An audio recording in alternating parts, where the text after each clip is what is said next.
நண்பர்களே, இந்தியனுடைய கேப்டனான விராட் கோலி பார்த்தீங்க அப்படின்னா உலகக்கோப்பைக்கு முன்பாக உலகக்கோப்பை போட்டியை பற்றி பேட்டி கொடுத்துருக்காரு. அதில் அவர் சொல்லியிருக்கக்கூடிய ஒரு சில விஷயங்கள் பற்றி தான் இப்போ நம்ம பார்க்க போகிறோம்.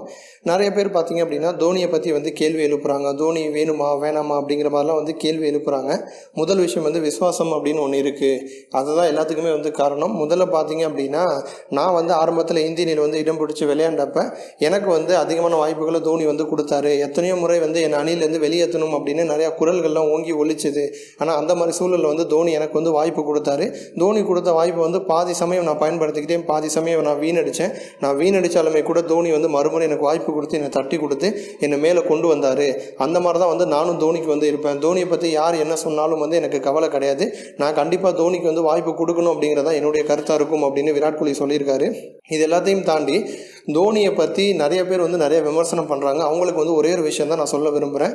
தோனியை பொறுத்த வரைக்கும் முதல் பால் ஆரம்பித்து 300வது பால் கிட்டத்தட்ட ஒரு 50 ஓவர் வரைக்குமே ஆட்டத்தோட தன்மையை மாற்றக்கூடிய திறமை அவர்கிட்ட இருக்குது. அவர் ஆடுகளத்தில் இருந்தாலும் சரி, ஆடுகளத்துக்கு வெளியில் உட்காந்துருந்தாலும் சரி, போட்டியோட தன்மையை புரிஞ்சுக்கிட்டு, ஆடுகளத்துடைய தன்மையை புரிஞ்சுக்கிட்டு எப்படி எப்போ செயல்படணும் அப்படிங்கிற அறிவுரை தோனி எனக்கு சொல்லுவார். பொதுவாக டெத் ஓவர்ஸில் பார்த்தீங்க அப்படின்னா கடைசி ஒரு 10 ஓவர் நான் லாங்கில் தான் ஃபீல்டிங் பண்ண ஆசைப்படுவேன்.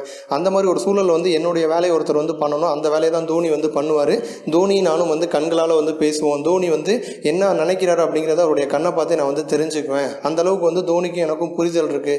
அதனால் தோனியை பற்றி விமர்சனம் பண்ணுறதை இதோட நிறுத்திக்கோங்க அப்படின்னு விராட் கோலி சொல்லியிருக்காரு. உலகக்கோப்பைக்கு கண்டிப்பாக தோனியோட அனுபவம் இந்திய அணிக்கு தேவை அப்படின்னு கோலி சொல்லியிருக்காரு. ஸோ கோலி சொன்ன விஷயம் எந்த அளவுக்கு சரி அப்படின்னு உங்களுடைய கருத்தை கமெண்ட் பண்ணுங்கள். இது போன்ற இன்னும் பல ஸ்போர்ட்ஸ் செய்திகளை தெரிஞ்சுக்க ரெட் கலர் பாக்ஸை கிளிக் பண்ணி நம்ம சேனலை சப்ஸ்கிரைப் பண்ணுங்கள். கூடவே பக்கத்தில் இருக்க பெல் சிம்பலை கிளிக் பண்ணி எங்களுடைய அப்டேட் செய்திகளை உடனுக்குடன் தெரிஞ்சுக்கோங்க. நன்றி.